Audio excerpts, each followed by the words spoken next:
نظامیان اوکراین در شمال کیف شاهد منظره‌های دهشتناک قتل مردم عادی شدند.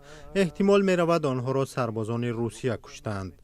مسکو این ادعاها را رد می‌کند، اما دلیل‌های زیادی از صادر شدن جنایت جنگی در اوکراین درک می‌دهد. کاخ سفید ضمن اعلان تحریم‌های نو بر ضد روسیه که با متحدان اروپایی‌اش جاری کرد، محض به همین عمل‌های وحشیانه اشاره نمود. دو بانک بزرگترین روسیه، زبربانک و الفا بانک و کارخانه‌های عظیم دولتی مورد تحریم آمریکا قرار گرفتند. تمام سرمایه‌گذاری‌های نو بر روسیه و پرداخت قرض از حساب مبلغ‌هایی که تحت تحریم آمریکا قرار دارند منع شد. تحریم‌ها دارایی‌های دو دختر پرزیدنت ولادیمیر پوتین و نزدیکان منصبداران دیگر روس از جمله وزیر کارهای خارجی سرگئی لاوروف را هم در بر می‌گیرد. احتمال در یک سال تحریم های ما دستاوردهای اقتصادی روسیه در 15 سال آخر را به صفر برابر می کنند. ما واردسازی فناوری های پیشرفته تکنیکی مثل تکنولوژی های کوانتی را که در عصر 21 ضرورند به روسیه منع کردیم و این قابلیت رشد اقتصادی مسکو را برای سالهای طولانی کم می کند. بریتانیا هم روزی چهارشنبه بسته نوی تحریم ها را تصویب کرد. وارد شدن کشتی های روسیه به بندرهای ما منع می شود.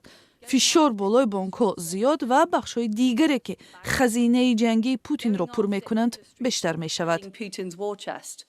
همچنین اتحاد اروپا نقشه نوی تحریم های را راه اندازی دارد که به بخش انرژی روسیه روانه شده است.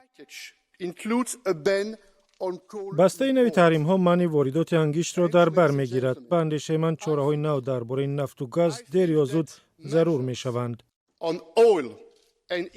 روز چهارشنبه اتحاد اروپا اعلان کرد که از آغاز جنگ در اوکراین در حجم 38 میلیارد دلار گاز و نفت خریده است.